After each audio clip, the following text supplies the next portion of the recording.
Hey, girl, hey. Welcome back to another episode of the Girl Stop Playin podcast. I'm your host, Koereyelle, and you are in for a treat because episode 3 is a super special episode, the first time ever that I have a couple on the show.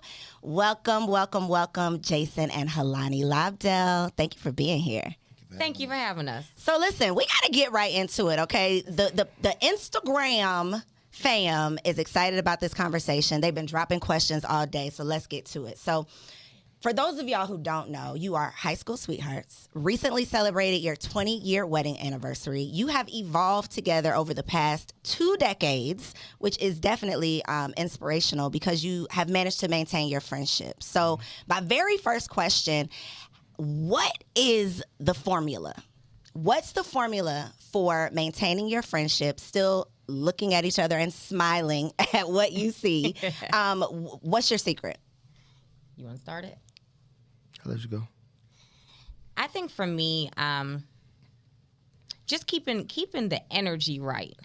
And so just because we're getting older together doesn't mean that, the funness, the newness goes away. So keeping it fresh, keeping yourself together, and just finding new ways to connect with each other even more, because as the more time you spend together, you're growing in different ways. And so you're changing, you're evolving, but at the same time, that doesn't mean that you have to grow apart. Right. And so making sure that you find a way to, insert yourself into that your partner's growth and keeping it fun, because at the end of the day, it's going to be us forever. Right. So, you just got to act like that's the case. Like there's no other way but this way.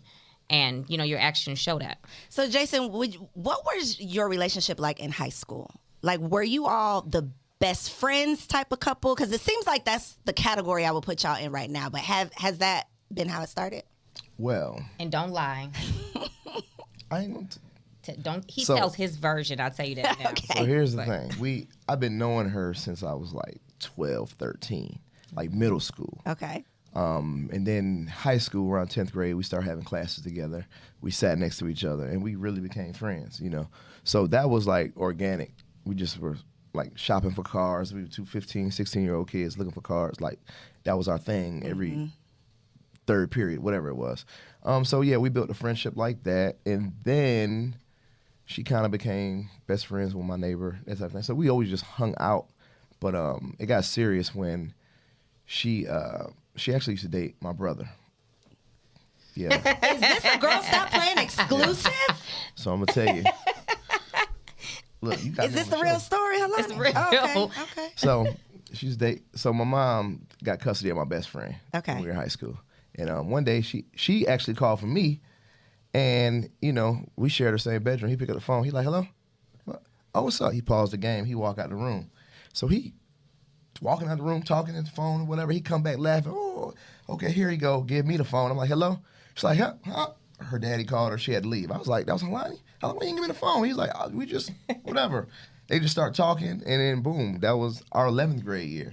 She started talking about my brother, And then he went off to college. They broke up. He went off to college, and again, we just being friends and stuff like that. But what ended up happening was he was kind of like big man on campus, He left. I took over the throne. I'm about to say, you know what I'm saying? No, I got he you. left, you know what I mean? And it was just something that she just was like feeling me. So it really was her. You know what I'm saying? It really was her feeling me. Helani, you have to step in, sis. You got to step in. Be honest. It's true. It's true. Okay. It's all true. It's all true. I dated the best friend / brother. He went off to college. We're still kicking it because we're at all the high school, all the parties over the summer, all that stuff. And one of his neighbors was one of my best friends. So I was on his street every single day, all of that. So fast forward to senior year, I'm picking up his neighbor, my best friend for school, and he outside too, and so I looked at him differently. I was like, dang. Yeah, I'm actually feeling him this year. Like, what's different, And so I just basically just told him, like, I like you, and locked him down. And the rest is history. The rest is history. What? So This is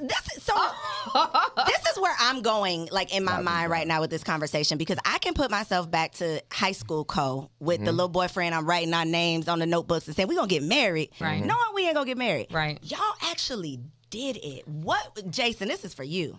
Because Helani, we know you probably ready to ride off in the sunset if you're like most little girls that have dreamed of, which you might not have been. I wasn't. Okay. We're going to come back to that one. But for a man, how old were you at the time? 18. When you got married? 20. 19, 20. Okay, 18, 19, 20-year-old mature boy, right? Because you weren't grown yet. What were you going through? Like, what was your thought process behind, I'm going to lock her down? She cannot get away. I have to marry her. That's a good question. So I will say this. I've always been a boyfriend. You know how you got those guys that always had girlfriends? Like, I was always that guy. Like, I dated a girl. You're a monogamy man. 2 years. I dated another girl 3 years. You know, I was already doing that middle school and high school. So I just remember really what it was. I remember my brother just being, you know, player. And I used to be like, damn, that girl go to church. You know what I mean? Kingdom Hall, you know what I mean? So I used to just be like, she's spiritual. I just used to look. And I remember saying, man, you should, you know, coaching him like, man, you need to lock her down. That's what you need. But so I remember saying that, and that wasn't even, and that never crossed my mind. But I just remember saying that and peeping her qualities. You know what I'm saying? So a year later, when she said she liked me and stuff, I already knew her pedigree. You know what I mean? So right there, you were peeping her qualities, and you already knew her pedigree. So important. Before the show, we were talking about the whole premise of this show is to help women prepare before taking on the role of becoming a wife and a mother. I know that men can recognize certain things in women upon meeting, maybe even the first impression where they say, okay, something's different about her. Like you said, you knew that she was spiritual or religious. She had morals. She had values. Something was different. And so for the women out there, I think that is confirmation that he saw something that was different, something that he needed to lock down, could not let go. And so for, you know, if you confused, if you don't know, if you're questioning what's going on, then that's your answer. If you got to question it, that's your answer. Because a man who recognizes your pedigree, a man who recognizes something different in you, he gonna lock you down. So you mentioned, Helani, we got to get into this. You did not have the fairy tale of being a wife, all of the things. What did that look like for you, and what do you think changed? Was it you meeting the person that changed your what you wanted? So for me, like growing up, I had, you know, of course I have parents, but they weren't the example for a marriage. So they divorced when I was 16. You know, my dad, I have a little brother from one of his extramarital affairs. Gotcha. And so that's what I knew when it came to marriage. So I liked the idea of marriage, but I didn't fantasize about, I want this type of wedding. Gotcha. And, you know, I know that my marriage or my life will be set up this way or that way. I never dreamt like that. It was one of those things like I knew I wanted to be married. I knew I wanted to be a mom, but I also knew what I knew, and that was dysfunction. And so I just knew that was how my life was going to be. It was going to be a little dysfunctional. And so when it comes to with him, like we used to talk in high school, like we're going to have a little boy. His name is going to be Cameron. You know, we just had like, you know, some things mapped out. But did I really think it was going to end up that way? Absolutely not. No. And I didn't dream for it to. You know, it's like, this is cute. We're talking about these things, but we ain't really going to get married. And we're really not going to have a little boy named Cameron and all these things. But it totally went a different route. But I will say this, you know, from what Jason said about seeing my qualities, you know, as women, you have to know who you are. You have to know who you are. You have to have morals. You have to have self-respect. And a lot of times as women, we'll bend because we think that a man wants to see us in a different way. But really and truly, they just want you for you. And they are truly seeking certain qualities. And here we are acting totally against those things and wondering why we can't. Thinking we winning. Right. And they're looking at you like you cool for a night. But to be my wife? Not for a life. Nope. So as parents of, your daughter is 16. In my studies, because I've been studying like how Black people are taught about relationships, marriage, like what we are led to believe, what we're taught, what other cultures and communities are taught. And I literally read something from a Caucasian girl talking about her college experience. And the college was promoting this ring before spring. The college was promoting, your priority is to leave college with a ring. Like that was... And no shade, no judgment, because that's working for their community. Right. Our community, we don't do that. We're not promoting marriage. We're not promoting partnership.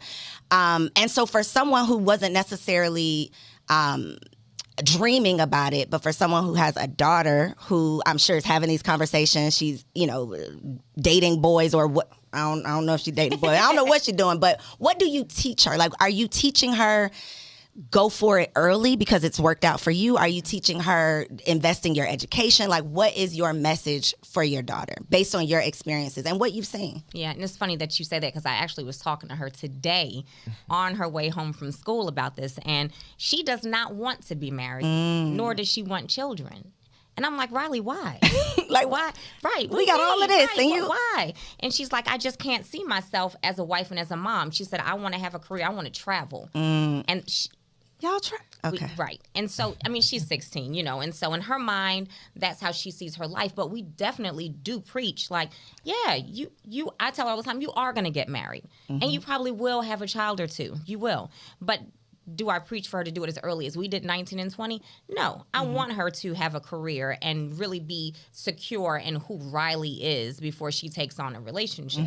So, no, you can take your time. You don't have to do how we did, but understand that this union is a beautiful thing when it's in its right context. And that's what we show her each and every day. She sees that. She sees we have fun together. We still date. We're traveling all the time. And you haven't slowed down. No. So that's what I want to ask you, Jason, because I think that, it's admirable the way you all still, have your friendship. With you being the father of a 16-year-old daughter, what do you teach her when it comes to dating and relationships? Because it's hard to say don't do it young when you did it young and it worked out for you. It worked out well. So what's your perspective on it? So Daddy doesn't. So I talk to Riley. We have really, really good conversations. But one thing I just took it upon myself to do is lead by example. Like, let my actions talk instead of my mouth. You know what I mean? Conversations are cool, but it's like she sees the way I treat her mother, right? And, if her stomach hurt, it's 10 o'clock at night. If I got to go to Kroger, put on my shoes and go to Kroger to get her a ginger ale, I'm doing these things. You know what I mean? Whether we in an apartment, whether we in a high rise, none of that stuff matters. I'm going to treat her the same way I've been treating her for 20 years, So I think it's important. And my daughter, she chimes in like, you about to go? She sees like, what? That's crazy, but it's like, I'm crazy about your mama. You know what I mean? That type of thing. So the example that she sees, I think is more important than what comes out of my mouth, preaching. I show her every single day how you should be treated. And you're showing your son how to treat a woman. Absolutely. As well. So another question, Jason, because I think that a lot of people, a lot of men specifically, we're talking to the fellas now, feel like marriage is going to slow them down. What has been your experience? Because from the outside looking in, it looks like you all have been fueling each other's fire. Like you are able to get and do because you have each other along the way. So for someone who's like, well, I have to do all the things, finish all the things, check off all the things before I make time for a relationship or before I settle down, what's your advice for them? Well, I guess the advice that I would, when I do get the question like I should run up the back, it's more girls that talk like that than guys, maybe because I'm a trainer and I train a bunch of women. I'm not sure, but the majority of the relationship advice come from girls. They are very, very curious, I guess, to get a male perspective on things. They might not have that guy, uncle, brother, dad. I don't know. We don't. But that's really who asked me the questions. Guys, when they get humble, like they write you a whole paragraph, little bro, I'm not trying to, after they tell me that they not jocking me and all that, but I have a question, they come out with their question. I'm not sure. It's difficult with guys, you know what I'm saying? Because there's not a lot of guys rushing in my DM or who I talk to, especially in the city of Atlanta. You know what I mean? Now, one question I do get is, hey, I have this girl that I'm in a relationship with. How do I know she's the one, or how do I do, like people that are already in relationships? But single guys don't hit me up asking me about no. What's women. your answer to that one? What? How do they know? You have like a list, like you have to look for these things? I don't have a list, but I have a certain I ask questions. You know what I'm saying? I ask questions like, what is this person's motive and things of that nature. You know, like I say, dealing with so many women and asking them questions, I'm like, does she ask this or does she ask that? You know, because on the flip side, women say, you know, if I say I got somebody I want you to introduce you to or something, just whatever, is what do he drive? You know, what he how tall? Is he dark? Is he what he? I'm like, damn, she ain't asked, is he religious? Right, He got a relationship with his mama? Like, you don't care about none of that, you know? And I just think those are some of the important things. So on the flip side, this is what I tell the guys. Right. Like, what do you show her? Have y'all had these conversations? Have y'all talked about religion? Have y'all talked about, and I'm not even a religious person. But that's a conversation that needs to be But I'm had. like, is she asking these questions? You know what I mean? Or if she already asked you your salary and things of that nature, and she hasn't asked when the last time you talked to your mama, what's your relationship like with your mama? That's an issue. You know what I'm saying? Red flag. Yeah. Red flag right there. So I meant to ask this earlier. I got a little excited. But what are we 2 weeks out from? The people would like to know. We are 2 weeks out from something. What is it? So I was at a matter of fact, she was at she was a bodybuilder. Okay. And we were at like this conference thing, like a mastermind or whatever. And the guy, the head judge, he was on stage talking. Somebody was being rude.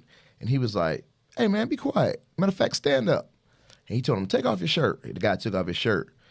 And he's like, man, you think you look good? And he was like, you, stand up. I was like, oh, no, I'm with her. He's like, I know, but stand up. Stood up. He said, now take off your shirt.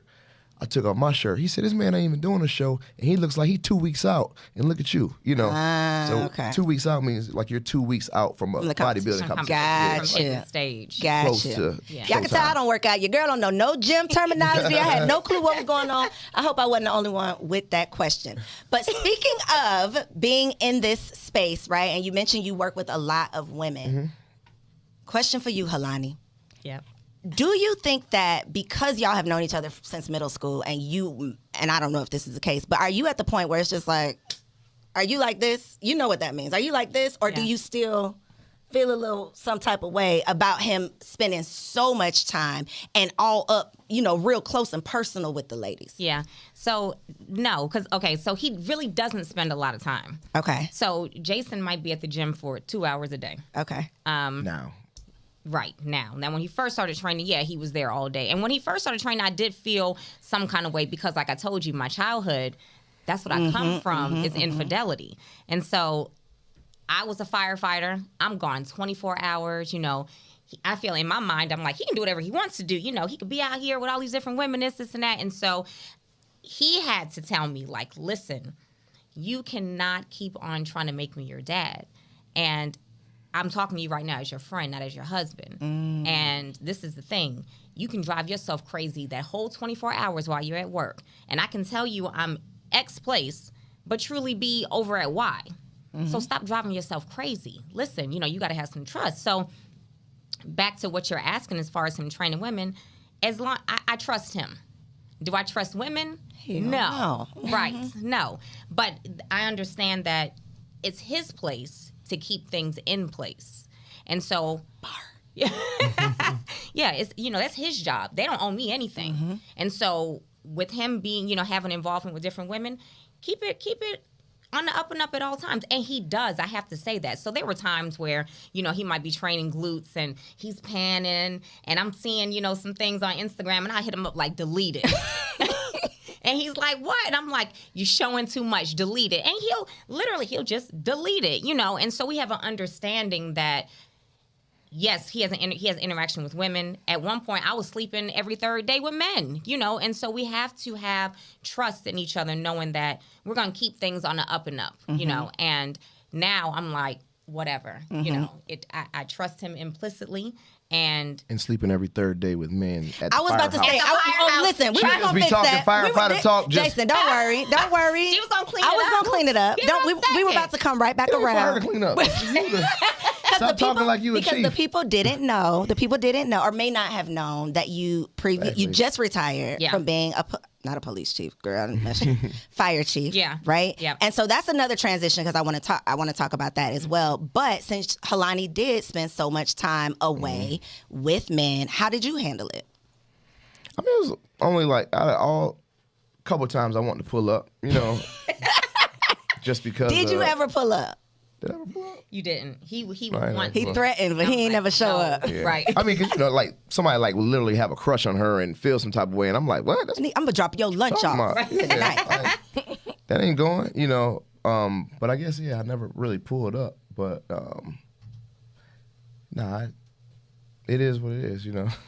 I never felt. Y'all not worried about those Yeah. things.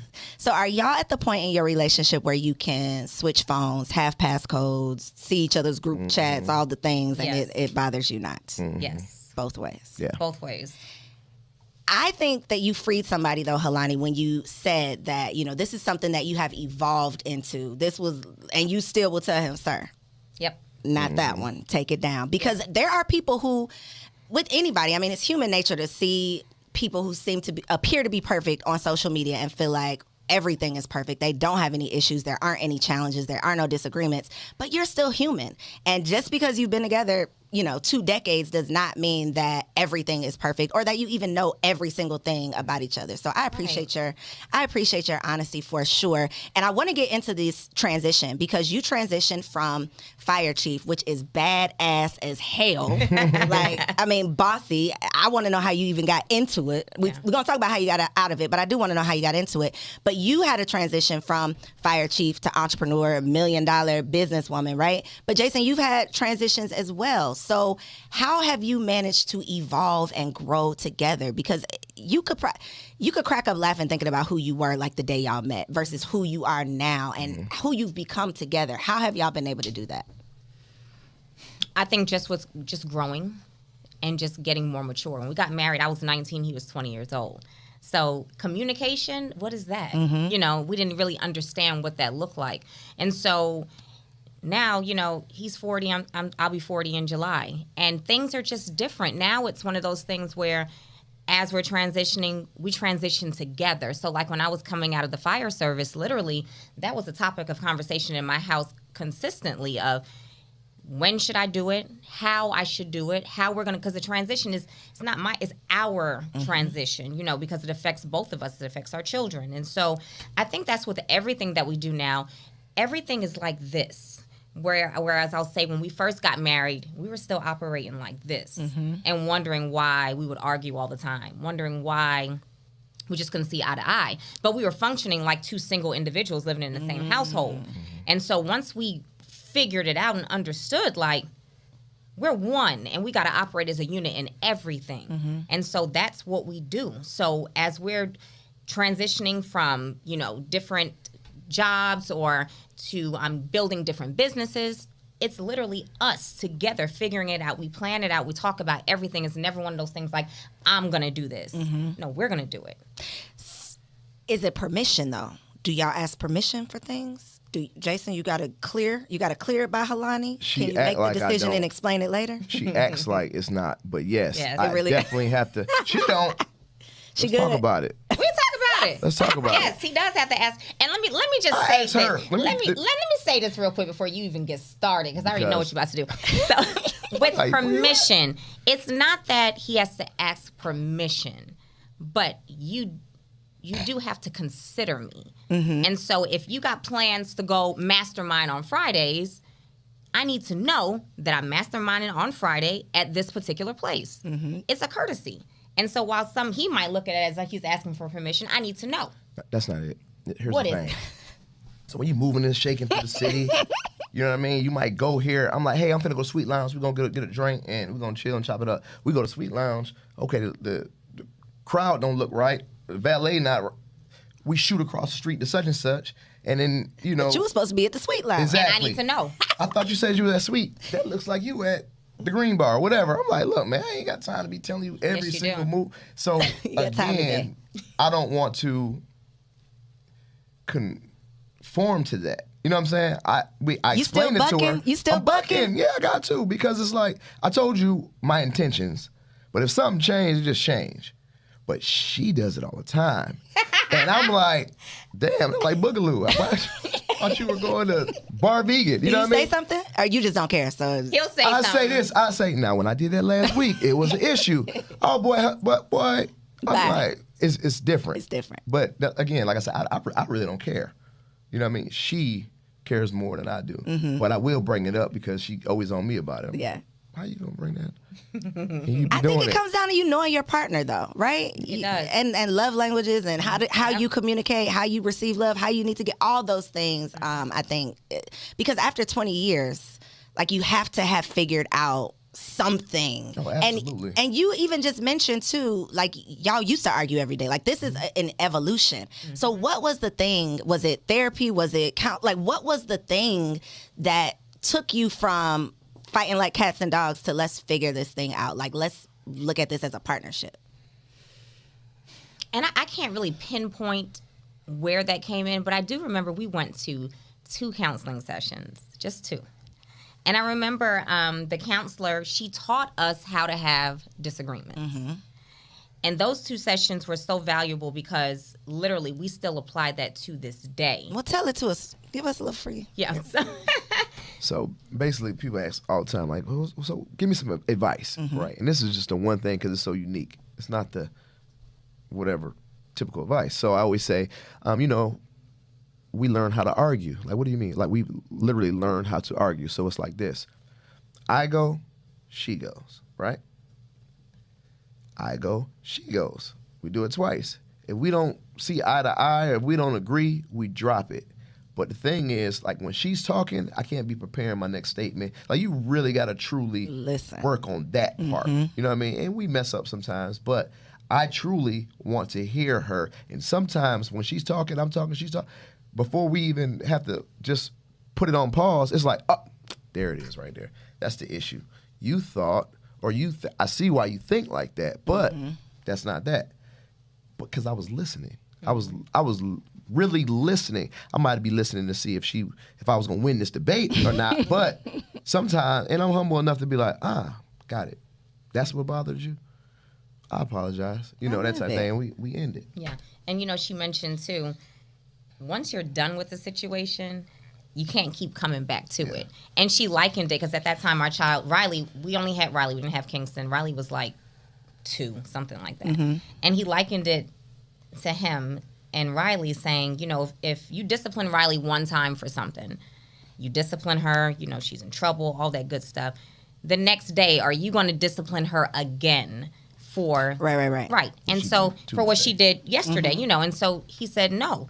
And so she said, well, you can't do that to your spouse either. So once you're done with it, you have to be totally done with it. You can't keep on rehashing. You can't keep bringing it up. It's over. And you have to be okay with always not being able to come to an agreement. At some point, it's like, you know what? Okay, I hear you. I respect you. I don't agree with you. And we got to table this. We're going to agree to this. It's okay to say that. It's okay. I don't agree now, but all right. And you don't be cursing out a little bit when you mad. Yeah, I do. And then you keep it moving. Okay. All right. So let's get into some business advice, though, because we can't just talk about the love without also talking about these successful multi-million-dollar brands that you all have built. And I don't know, do you all work much like together in your businesses? Yeah, we do. So, you know what? I remember the video of Jason sitting at the table printing off the labels when you first started Body Envy. You're like, man, she got me over here doing all this work. And to see y'all sitting at that kitchen table, to see what y'all are doing now, like it truly is inspirational to watch, to, have been able to see you grow. What is your advice for someone out there who would love to have a business partnership with their significant other? Like, how do you keep business, regardless of your personal feelings, regardless of what went on, this morning? Like, how do you keep the main thing the main thing? Let me say something. Okay. There's a lot of hobbies you and your spouse can do, but you're not going to find one better than getting money with your spouse. Getting money together is like, hell, what is it, 40% of marriages fail because of the income. You know what I mean? So I just think that early on we started doing things together like the MLMs, like the multi-level marketing and things of that nature, where we had to do teamwork, like she was my partner, that type of thing. So that built up a lot of, camaraderie between us in business. It was on a very, very low scale. I used to bootleg CDs. I'm selling CDs and I'm doing my thing. And I'm like, take these to the firehouse. And she took them to the firehouse and sold more to me. I said, oh, yeah. Tomorrow I need you to take this and that, clothes, anything. I've always been a hustler, but I always included her because I'm like, She can hustle in ways you can't. Yeah, girls can come from the left when I'm coming. I'm thinking right minded. You know what I mean? So, and you know that's typically, you know, basically how it started. Like us just doing like side hustles and things of that nature, and me including her. She's always been military minded, clock, 24-hour shift, that type thing. I've always been Make it do what it do. Yeah, trying to get it out the mud. So then, how was his transition for you, Helani? Because, and I don't know the full story, but like you just said, you've always been hustling. I know I've heard the story, you and Alex doing the telemarketing. So I can imagine the things you tried as you were trying to figure it out. How do you, and I liken that, no shade, but I liken it to how we say, like, don't date the man that's trying to be a rapper. Like the man that's trying to figure it out. He got a bunch of goals, a bunch of dreams, but is he putting it together? It worked out, right? How did you stay down? Like, how were you still shooting in the gym when he wasn't making no shots? Right. So just like he said, he saw some of my qualities. I saw his too. And I knew that, yeah, he was dibbling, dabbling in a lot of things trying to figure it out. But he worked. He didn't have a problem with getting his hands dirty. He didn't have a problem with doing certain things in order to get to a certain point, you know. And so I knew that. And so I didn't like it. Now, don't get me wrong. I didn't like it. I wanted him to have something that I felt was stable. I did. But at the end of the day, that's not who I married. That he's never been that. He's always been stable. Never. No, he's never been that guy to work for somebody, you know, and if he did, it was literally just for a period of time for him to get through something, you know. And so I had to accept that that's who he is. And so let me help him figure it out. Let me not be a hindrance and sit back and, oh, you're doing something again. What we doing now? You're putting us in a bind again. Let me try to, okay, what are we doing? All right, so what do we need to do to get this trucking company running? What do we need to do to get this gym up? You know, and so be his support. Let me piggyback off that. Sure. Where the camera at right there? This the camera? That's the camera. That's the camera. So listen, I have this saying, right? Women, let me think how I say it. Women are... Their loyalty is tested. Yeah, okay. I know where you're going. A woman's loyalty is tested when her man has nothing, right? Just like we talking about the grind and things of that nature. She a pretty girl, guys out here got money, things of that nature. Her loyalty is tested when her man has nothing.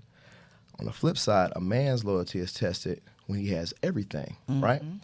So just like it's super easy for a broke chick to get a man of this stature, you know what I'm saying? On the flip side, it's, you know, it's the same thing with a guy. But just like it might have been a task for her to concentrate on me, you know what I mean? Or a guy, a woman who's going through whatever we went through before. You know, if you're watching this and you're like, man, this boy is money slow, but you know, stay down because everybody in my circle has the same story. You know what I mean? It's a formula. It's a thing that guys see in women that hold them down and who understand, like, all right, look, money isn't everything.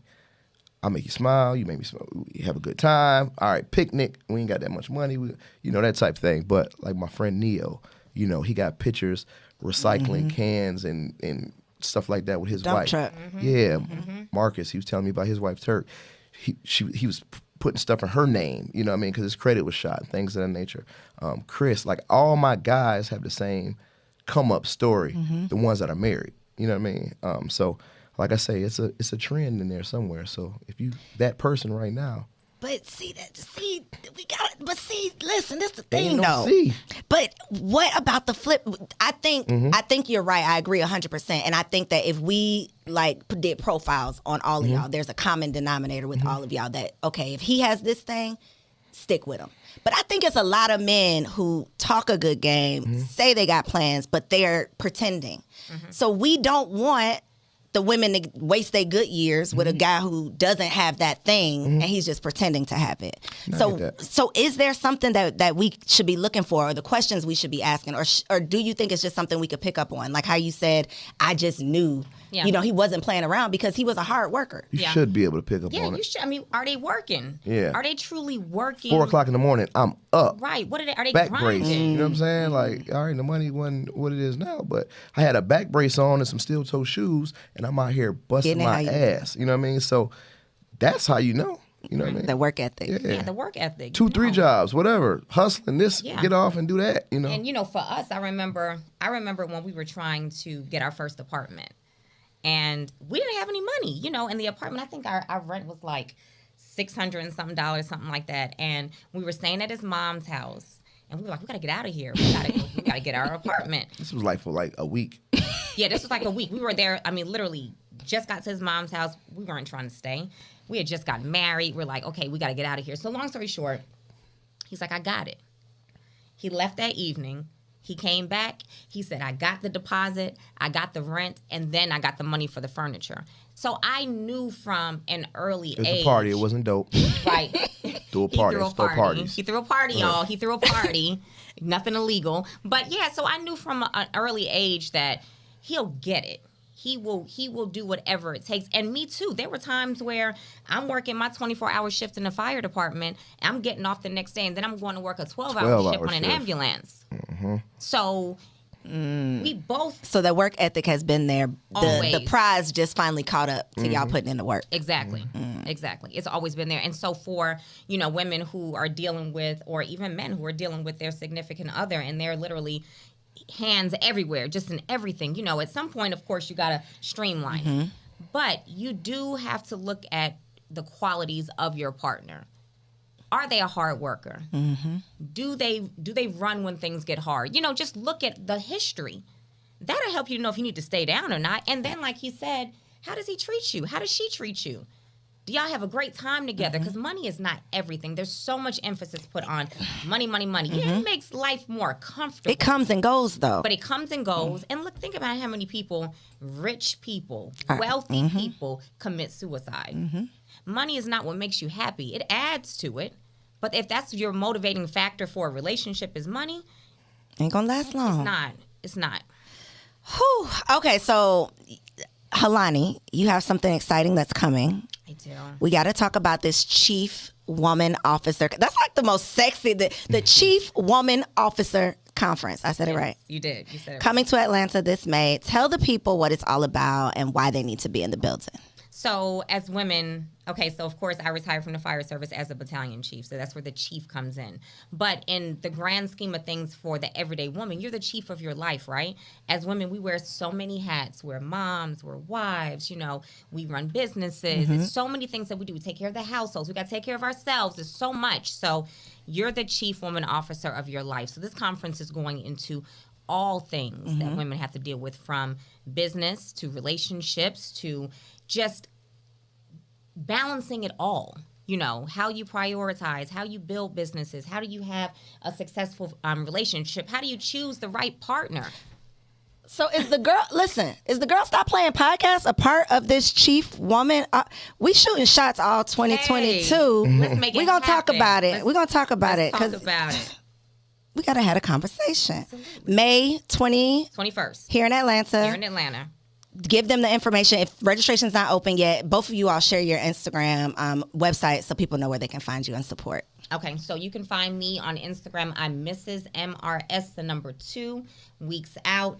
As far as the conference is concerned, there will be information up within the next month regarding the conference, so stay tuned for that. So you can find me there. Of course, shop my wonderful luxury athleisure wear line, Body Envy. That website is The Body, N as in Nancy, V as in Victor.com. I also have a bomb mentorship, you guys, where I teach people how to build a flourishing 6 to 7 figure company called Bosch University, BAWSE University.com.